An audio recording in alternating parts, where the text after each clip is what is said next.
اس وقت پوری دنیا میں ایک خوف کا ماحول ہے. تقریباً 15-20 دن سے پوری دنیا ایک خوف کے ماحول کے اندر زندگی گزار رہی ہے. اس کی وجہ یہ ہے، خوف اور دہشت کی وجہ یہ ہے کہ اس وقت سیریا اور ترکی کے طرف جو خطرناک اور خوفناک زلزلے آئے ہیں، ان زلزلوں کو دیکھ کر کے ہر انسان کا سر لرزان ہے. ان زلزلوں کو دیکھ کر کے ہر انسان کو متزلزل ہے. ہر انسان پر ایک خوف و ہراس کی کیفیت طاری ہے.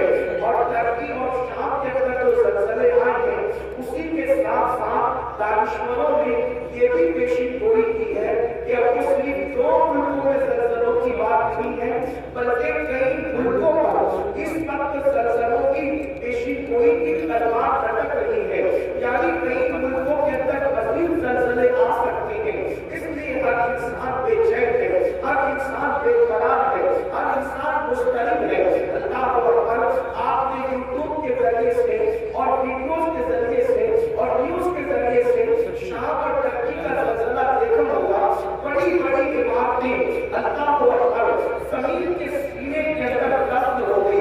آپ ذرا غور فرمائیں. میرے آقا صلی اللہ علیہ وسلم کے دیوانوں، جس وقت ترکی میں زلزلہ آیا، کیا ترکی والوں نے یا سیریا والوں نے کبھی سوچا بھی ہوگا کہ ہمارے درمیان ایک ایسا عذاب آئے گا؟ اور وہ لوگ جو دولت کے اندر کھیل رہے تھے، وہ لوگ جو دولت کی دیکھ میں رسم تھے، کیا انہوں نے سوچا تھا کہ وہ کھانے میں پناہ لینے میں مجبور ہو جائیں گے؟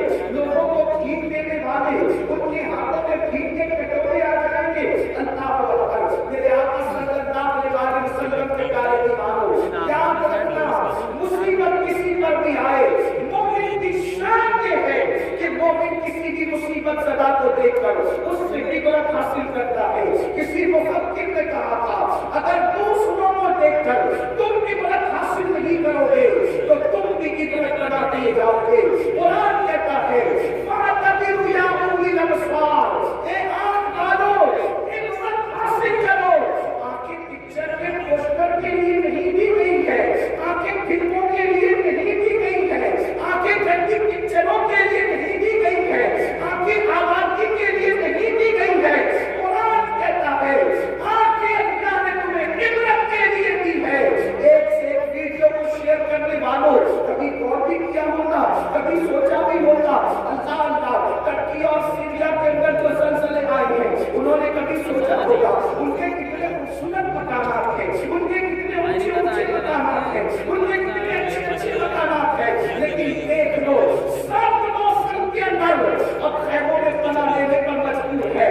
اللہ اکبر. میں یہ نہیں کہتا جن پر مصیبت آئی ہے وہ سب پاپی ہے، یہ نہیں کہتا جن پر تکلیف آئی وہ سب مجرم ہے، لیکن یاد رکھنا یہ بات آپ بھی کہتے ہو، ہم بول چال میں ہم بھی کہتے ہیں، ہمارے علماء بھی کہتے ہوں گے کہ گیہوں کے برابر گھن بھی پیسے جاتے ہیں. اللہ اکبر. اب آئیے زلزلے کیوں آتے ہیں؟ زلزلے آنے کی وجہ کیا ہے؟ اگر ہم نے اس پر نظر نہیں کی تو اللہ نہ کرے جتنی سخت مصیبت میں وہ گرفتار ہے اس سے بڑی مصیبت ہم پر بھی آ سکتی ہے. میرے آقا صلی اللہ علیہ وسلم کے دیوانوں، زلزلے آنے کی 2 وجوہات بتائی جاتی ہے. ایک کوئی طبعی وجہ ہے جس کو سائنسدان لوگ بتاتے ہیں، یعنی کہ جو ہے سیال مادوں میں ایسا ہوتا ہے تو زلزلہ آتا ہے. پھر کہتے ہیں کہ پلیٹوں کے اندر اختلاف ہو جاتا ہے تو زلزلہ آتا ہے. گویا کہ طبعی وجوہات، جیسے مثال کے طور پر ہم بیمار پڑتے ہیں، اس کی طبعی وجوہات ہے، اس کی کچھ طبعی وجوہات ہے. مثال کے طور پر زکام ہو گیا تو کیوں ہوا؟ تو اگر دہی کھا لیا تو کھانسی آ رہی ہے. اسی طریقے سے ٹھنڈا پی لیا تو زکام ہو گیا. اسی طریقے سے جو ہے شربت پی لیا تو یہ ہو گیا. یہ وجوہات طبعی وجوہات بتائی جاتی ہے. لیکن ایک دوسری وجہ ہوتی ہے اور وہ حقیقی وجہ ہوتی ہے اور وہ سچی وجہ ہوتی ہے. یاد رکھنا، آپ سے پوچھنا چاہتا ہوں، اگر شربت بیمار کرتا ہے، توجہ کرنا، اگر شربت سردی کرتا ہے تو 4 لوگ شربت پیتے ہیں، سردی ایک ہی کو کیوں ہوتی ہے، 3 لوگوں کو کیوں نہیں ہوتی؟ اگر سب کو شربت نقصان پہنچاتا تو نقصان سب کو پہنچانا چاہیے تھا. اسی طریقے سے اگر مرچی سے موشن ہوتے ہیں تو 4 لوگوں نے کھائی تو ایک ہی کو کیوں ہوئی، 3 کو کیوں نہیں ہوئی؟ اس کا مطلب یہ ہے ریزن تلاش کرنے میں طبیعیات میں تو پھنسے ہوئے ہیں، لیکن حقیقت پر ہماری نظر نہیں ہے۔ لیکن آج کے قرآن اور سنت کو ماننے والوں، جب بھی کوئی مصیبت آتی ہے ہم قرآن اور حدیث میں اس کی وجہ تلاش کرتے ہیں۔ کیا وجہ ہے؟ قرآن اور حدیث میں تلاش کریں۔ میں آپ سب کی توجہ چاہتا ہوں، ذرا غور فرمائیں۔ اللہ اکبر، اب طبعی وجوہات کو بتا دی گئی۔ سنجال ماتوں میں ایسا ہوا تو ایسا ہو گیا، ملکوں میں ایسا ہوا تو ایسا ہو گیا، یہ ہو گیا تو یہ ہو گیا، لیکن حقیقی وجہ کیا ہے؟ اب حقیقی وجہ قرآن بیان کرتا ہے، اس کو دل کے کانوں سے سننا۔ اللہ پاک ارشاد فرماتا ہے وَمَا أَصَابَكُم مِّن مُّصِيبَةٍ فَبِمَا كَسَبَتْ أَيْدِيكُم، کہ تم پر جو بھی مصیبت آتی ہے وہ تمہارے ہاتھ کی کمائی ہے، وہ تمہارے گناہوں کی وجہ سے آتی ہے، وہ تمہارے جرائم کی وجہ سے آتی ہے۔ پتہ چلا ہم پر جو بھی مصیبت آتی ہے وہ گناہ کی وجہ سے آتی ہے۔ اس آیہ کریمہ کی تفسیر میں مفسرین لکھتے ہیں کہ اگر مومن کو کانٹا بھی چبھتا ہے اس کے گناہ کی وجہ سے چبھتا ہے، مومن کو ٹھوکر بھی لگتی ہے اس کے گناہ کی وجہ سے لگتی ہے۔ پتہ چلا اگر مسلمان گناہ کرنا چھوڑ دے تو وہ اتنا سیف ہو جائے گا کہ اس کو کبھی ٹھوکر بھی نہیں لگ سکتی۔ زلزلے آنا تو دور کی بات ہے، گناہ چھوڑتے چلے جاؤ، ایسے کی زندگی گزارتے چلے جاؤ، راحت کی زندگی گزارتے چلے جاؤ، آرام کی زندگی گزارتے چلے جاؤ۔ حیرت کی بات یہ ہے آرام کی زندگی سب چاہتے ہیں، راحت کی زندگی سب چاہتے ہیں، سکون کی زندگی سب چاہتے ہیں، آرام کی زندگی سب چاہتے ہیں، قرار کی زندگی سب چاہتے ہیں، لیکن گناہ کوئی چھوڑنا نہیں چاہتا۔ اللہ اکبر، بڑی معذرت کے ساتھ میں یہ نہیں کہتا کون کیا کرتا ہے، لیکن ہر انسان اپنے آپ میں ڈوب کر سوچے۔ کہنے والے نے کہا تھا اپنے من میں ڈوب کر باجا سلا کے زندگی، اپنے من میں ڈوب کر باجا سلا کے زندگی، تو اگر میرا نہیں بنتا نہ بن، اپنا تو بن۔ مسلمانوں ہم اپنے تو بن جائیں، اپنے آپ میں ڈوب کر سوچو میں کیا کرتا ہوں، توجہ کرنا۔ یہ محفل تو کیا کرتا ہے اس کی نہیں ہے، یہ محفل مجھے احتسابی کی محفل ہے۔ یہ ہمارے طلبہ کی پشت پناہی میں یہ جو فقیر قادری عرض کر رہا ہے، آج ہم یہ نہیں کہیں گے تو کیا کر رہا ہے، کون کیا کر رہا ہے، آج ہم اپنے آپ میں ڈوب کر سوچے میں کیا کر رہا ہوں۔ قرآن کہتا ہے یا ایھا الذین آمنوا علیکم انفسکم، اے ایمان والو اپنی فکر کرو۔ آج مسلمان کے اندر یہ بیماری پیدا ہو گئی، تو کیا کر رہا ہے، وہ کیا کر رہا ہے، کون کیا کر رہا ہے۔ اس لیے ہر آدمی دوسرے کو مجرم ٹھہراتا ہے، خود احتسابی نہیں۔ ہمارے بزرگوں میں کیا طریقہ تھا، میں ایک مرتبہ سلطان العارفین حضرت بایزید بستامی کے دور میں بارش بند ہو گئی، بارش بند ہو گئی، لوگوں نے کہا بارش بند ہو گئی چلو سلطان العارفین بایزید کے پاس۔ یہ بایزید کون؟ سید الطائفہ طاؤس العلماء۔ حضرت جنید بغدادی فرماتے ہیں جو مرتبہ فرشتوں میں جبریل امین کا ہے وہ ولیوں کی کائنات کے اللہ نے سید السلطان العارفین حضرت بایزید بستامی کو مقام عطا فرمایا۔ جیسے فرشتوں میں جبریل ویسے ولیوں میں بایزید بستامی۔ یہ بات جنید بغدادی نے اس وقت کہی، ابھی سرکار کو اس بات کی آمد نہیں ہوئی تھی، ان کی آمد سے پہلے یہ بات کہی تھی۔ آپ سے پوچھتا ہوں جو ولیوں میں جبریل کی طرح ہے، جیسے فرشتوں میں جبریل ویسے سلطان العارفین بایزید ولیوں میں ہے، ایسی ہستی کے پاس لوگ آ کے کہتے ہیں بارش بند ہو گئی۔ توجہ کریں، اپنے دور کی بے مثال ہستی جس کی بارگاہ میں داتا علی حجویری جیسے لوگ خراج عقیدت پیش کریں، جس کی بارگاہ میں جنید بغدادی جیسے لوگ خراج عقیدت پیش کریں، جس کی بارگاہ میں صرف سختی جیسے لوگ خراج عقیدت پیش کریں، وہ سلطان العارفین حضرت بایزید بستامی رضی اللہ تعالیٰ کے پاس جب لوگ پہنچے حضرت بارش نہیں ہو رہی، کیا فرماتے میں جان گیا کیوں بارش نہیں ہو رہی۔ توجہ، میں جان گیا کیوں بارش نہیں ہو رہی۔ کہا میرے گناہ حد سے بڑھ گئے، میرے گناہ حد سے بڑھ گئے، اس لیے اللہ نے میری وجہ سے بارش روک لی۔ ایک کام کرتا ہوں، میں یہ شہر چھوڑ کر کے چلا جاتا ہوں، جب مجرم اور گھر سے نکلے گا تو جس کی وجہ سے بارش رکی ہے پھر بارہ میں رحمت کا نزول ہو جائے گا. لوگ حیرت زدہ رہتے ہیں, اتنی بڑی ہستی, اتنی بڑی شخصیت جس کی زندگی میں کبھی تہجد خوف نہ ہو, جس کا مقام اور مرتبہ مقام شہودی اور حضوری میں یہ ہو کہ خود فرماتے ہیں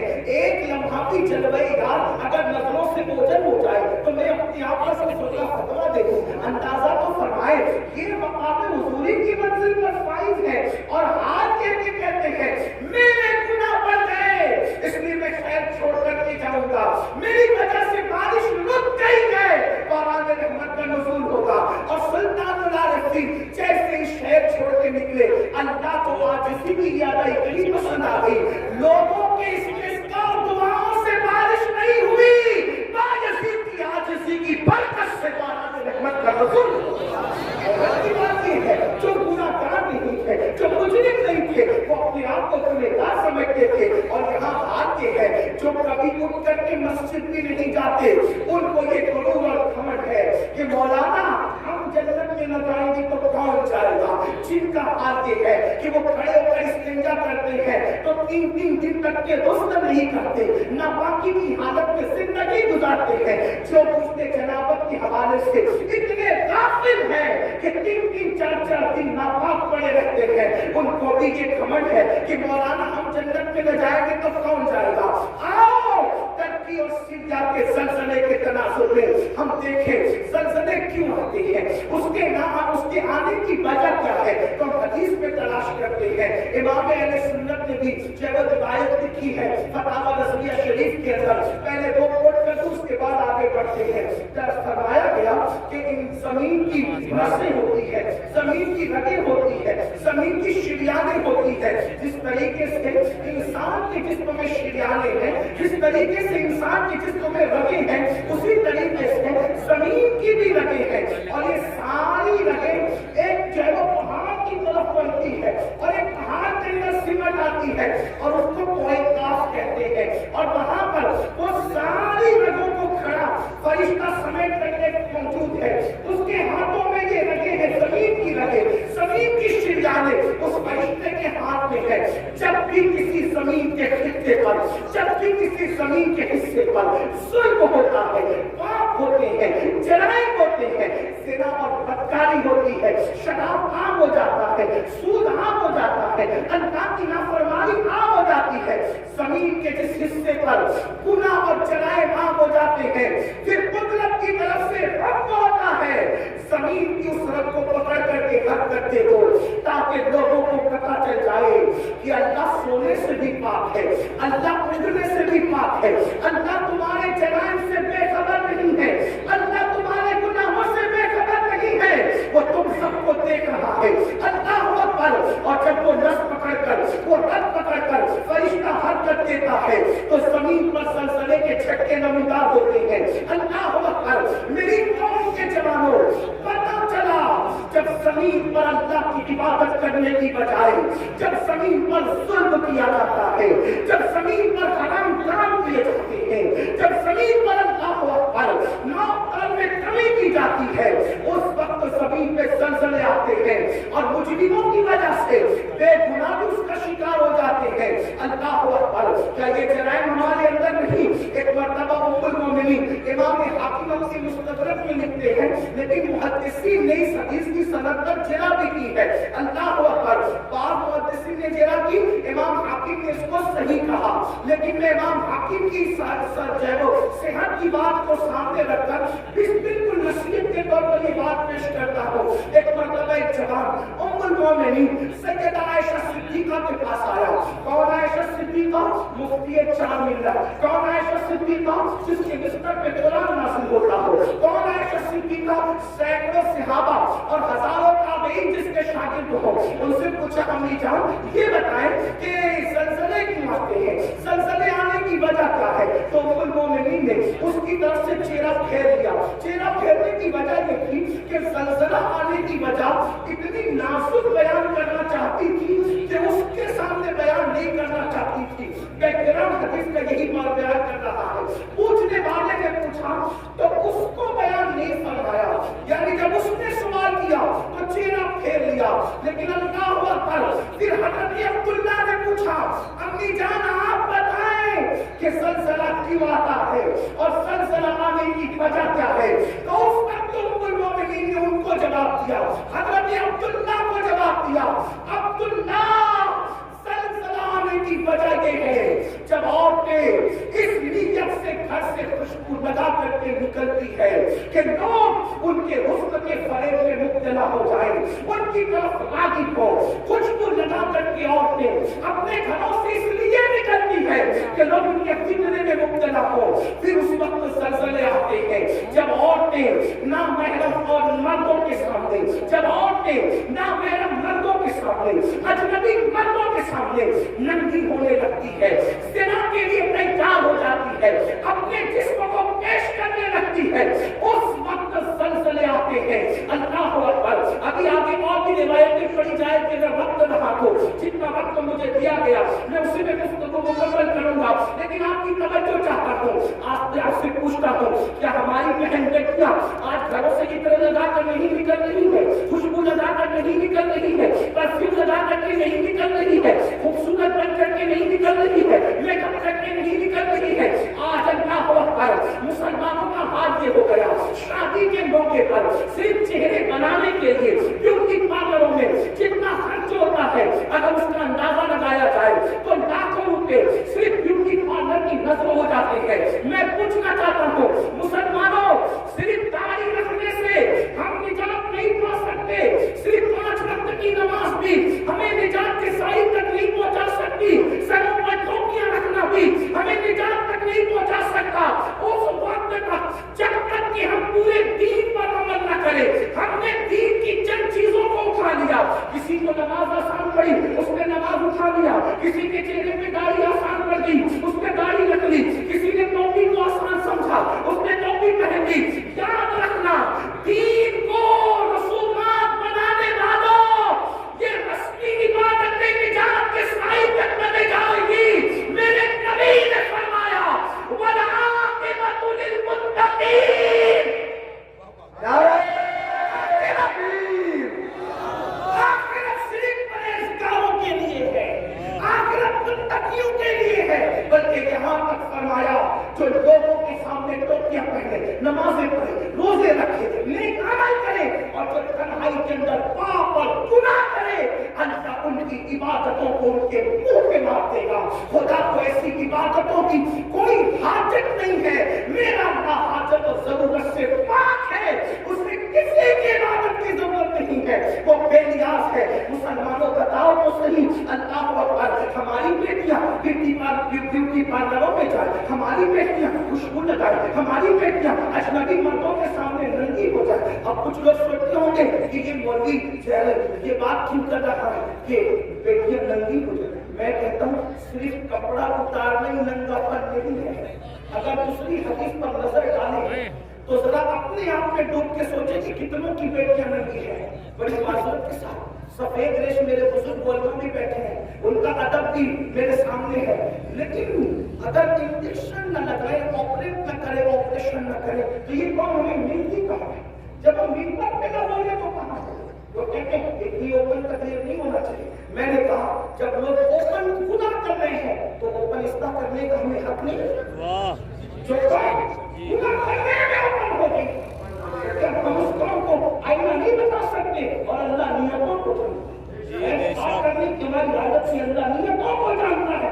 لعنت اللہ علیہ نبی تو جھوٹ بولو اس پہ لعنت ہے۔ ہمیں شوق نہیں یہ بات کرنے کی، لیکن آپ سے پوچھتا ہوں، آپ اگر یہ سوچتے ہیں ام المومنین نے کہا مردوں کے سامنے عورتیں ننگی ہوگی، زلزلے آئے میں عورتیں ننگی نہ ہوگی۔ ایک حدیث میں اللہ کے رسول علیہ السلام نے فرمایا قیامت کے قریب عورتیں کپڑے پہن کے بھی ننگی ہوگی۔ تو صحابہ نے پوچھا آقا کپڑے پہن کے ننگی ہونے کا کیا مطلب ہے؟ تو فرمایا اتنے باریک اور پتلے پتلے کپڑے پہنے گی کہ کپڑے پہن کر بھی ان کا جسم نظر آئے گا، اتنے تنگ اور چست پہنے گی کہ مفہوم ہے کہ جسم پر نشیب و فراز دکھے گا۔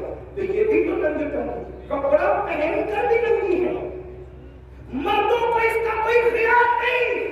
ایک باپ جب جمعہ کی محفل میں مسجد کے اندر یہ خطاب سنتا ہے تو کہتا ہے مولوی لوگ پرانے خیال کے لوگ ہیں۔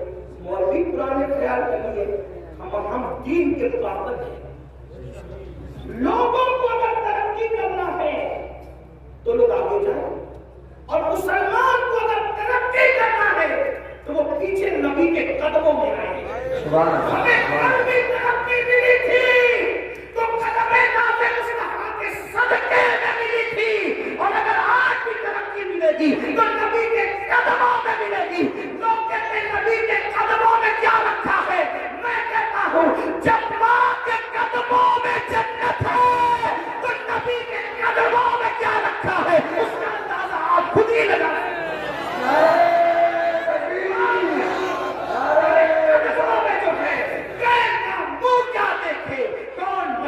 چڑھے دیکھ کے تلوار. ایک بھائی اپنی بہن پہ کنٹرول نہیں کر سکتا, ایک باپ اپنی بیٹی پہ کنٹرول نہیں کر سکتا, ایک شوہر اپنی بیوی پہ کنٹرول نہیں کر سکتا.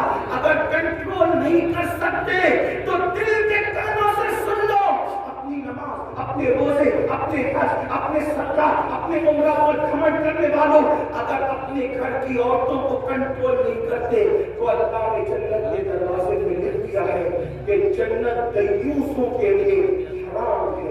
حرام, جنت دیوسوں کے لیے حرام ہے. صحابہ نے پوچھا آقا دیوس کون ہے؟ تو اللہ کے رسول علیہ السلام نے فرمایا جس کے گھر کی عورتیں بدی میں مبتلا ہوں اور وہ مرد معلوم ہونے کے بعد ان کو نہ روکے. جو عورتیں بازاروں میں بے پردہ چلیں اور وہ مرد معلوم ہونے کے باوجود ان کو نہ روکے, ایسے مرد دیوس ہے. دیوس اللہ نہ ان کا فرض قبول کرتا ہے, نہ ان کا نفل قبول کرتا ہے, نہ ان کی دعائیں قبول کرتا ہے, نہ ان کی نمازیں قبول کرتا ہے. میرے پیارے آقا علیہ السلام کے پیارے دیوانوں, ام المومنین فرماتی ہے پہلی وجہ تو یہ ہے. دوسری وجہ جب ناپ تول میں کمی کی جائے گی تو زلزلے ہوں گے. ام المومنین ناپ تول میں کمی. اب ناپ تول میں کمی پر بہت اچھی تشریح کی ہے حکیم الامت حضرت علامہ مفتی احمد جان خانئی رحمۃ اللہ علیہ. ناپ تول میں کمی پر ہمارا دماغ یہی آ کے اٹک جاتا ہے کہ سبزی ناپ تول ہوا, سبزی میں ناپ تول ہوئی تو کسی نے کمی کر دی تو زلزلہ ہے. یہ بھی ہے, اس کا کوئی انکار نہیں, تو سب سمجھ گئے. ناپ تول میں کمی کا کیا ہوتا ہے؟ اللہ قرآن مقدس میں فرماتا ہے ناپ تول میں کمی نہ کرو, وَلَا تُخْسِرُوا الْمِيزَانَ. ناپ تول میں کمی نہ کرو, اس میں خسارہ نہ کرو, اس میں کمی نہ کرو. کیا مطلب ہے ناپ تول میں کمی نہ کرنے کے کئی معنی ہے. ایک معنی یہی تو بات ہے, جب غالب اور اقبال کے کلام کے اتنے معنی نکل سکتے ہیں تو پھر مصطفیٰ جان رحمت کی حدیث کے اس کے کتنے معنی نکل سکتے ہیں. اسی کو تو میرے امام کہتے ہیں نا, میں نثار تیرے کلام پر ملی یوں تو کس کو زبان نہیں, وہ سخن ہے جس میں سخن نہ ہو, وہ بیان ہے جس کا بیان نہیں. اور فصحا عرب کے بڑے بڑے تیرے آگے یوں ہے دبے بچے, کوئی جانے منہ میں زبان نہیں بلکہ جسم میں جانے. حدیث کی تشریح ہو رہی ہے حکیم الامت کی زبان, اور میں اس کو بطور مفہوم پیش کروں. ناپ تول میں کمی ہوتی ہے تو زلزلے آتے ہیں. تو ناپ تول میں کمی کا ایک مطلب تو یہ ہوا کہ ہم سبزی بیچ رہے ہیں, دودھ بیچ رہے ہیں وغیرہ وغیرہ, جو ناپ کے اس میں کمی نہ کرو. اب ناپ تول میں کمی کا ایک معنی یہ بھی ہے کہ کسی کا ہم پہ حق نکلتا ہے تو ہم تو اس کو مانتے ہیں, لیکن جب ہم پر نکلتا ہے تو اس کو نہیں دیتے. ناپ تول میں کمی کا ایک مفہوم یہ بھی ہے, بھائی یہ بھی تو لینا دینا ہے نا. اگرچہ اس کا کوئی دکھنے والا ترازو نہیں ہے, لیکن بہرحال ہمیں دینا تو اس کا حق ہے. ہر آدمی حق مانگ رہا ہے, حق دینے والے کتنے ہیں؟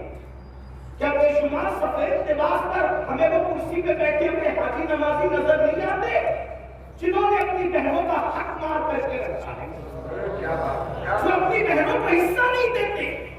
کیا بے شمار ایسے لوگ نہیں ہیں جنہوں نے اپنے بھائیوں کا حق دبا رکھا ہے، اپنے بھائیوں کو حق نہیں دیتے. اگر اللہ نے طاقت دی 4-6 لوگ ماننے جاننے والے ہوئے تو بڑا بھائی چھوٹے بھائی کو کہتا ہے جا جو کرنا ہے کر لے، میں نہیں دوں گا. اور پھر اس کے بعد اس کے ننگے پن پر کوئی انصاف کرنے کون سامنے آتا ہے؟ کون آتا ہے آپ کے ہاتھ ڈالنے کے لیے؟ کون آتا ہے کسی کو حق دلانے کے لیے؟ کون آتا ہے کسی کے حق کے لیے؟ اللہ اکبر. بلکہ لوگ کہتے ہیں یار وہ تو ننگا آدمی ہے، وہ تو دادا آدمی ہے، وہ تو بھائی گیری کرتا ہے، اس کے پاس جائیں گے تو یہ ہوگا اور یہ ہوگا اور یہ ہوگا اور یہ ہوگا.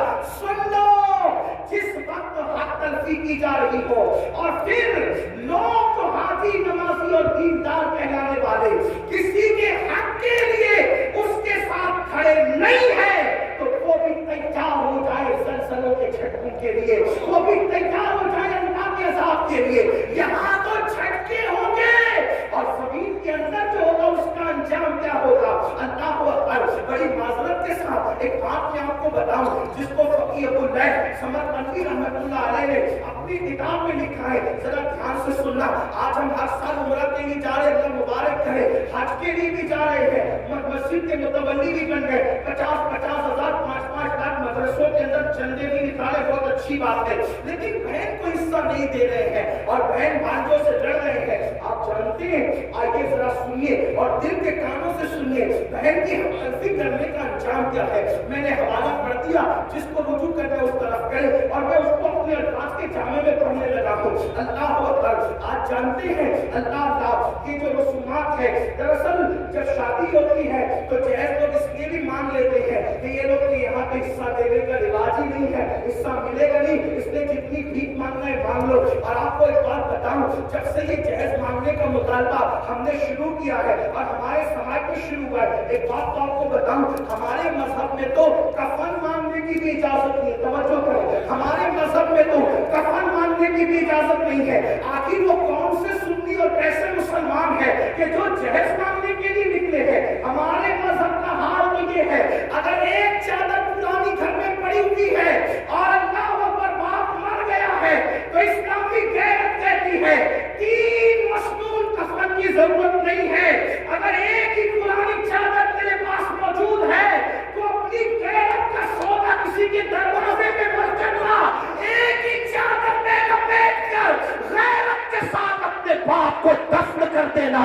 اب بھی تجھے بھیک مانگنے کی اجازت نہیں. جس مذہب میں باپ کے کفن کے لیے بھیک مانگنے کی اجازت نہ ہو، ایک کپڑا موجود ہوتے ہوئے، کفایت کا کپڑا موجود ہوتے ہوئے، اس مذہب کے اندر آخر جہیز مانگنے کی اجازت کیسے ہو سکتی ہے؟ اس مذہب کے اندر کار مانگنے کی اجازت کیسے ہو سکتی ہے؟ اس مذہب کے اندر اللہ اکبر بھائی مانگنے کی اجازت کیسے ہو سکتی ہے؟ اور یاد رکھنا، آج لوگ کہتے ہیں مولانا مسلمانوں کی بیٹیاں کیروں کے ساتھ بھاگ رہی ہے. آج لوگ کہتے ہیں مولانا مسلمانوں کی بیٹیاں کیروں کے ساتھ بھاگ رہی ہے، مسلمانوں کی بیٹیاں لوجوں میں بک رہی ہے، مسلمانوں کی بیٹیاں سگنلوں پہ برقع پہن کے بھیک مانگ رہی ہے. میں پوچھتا ہوں ذمہ دار کون ہے؟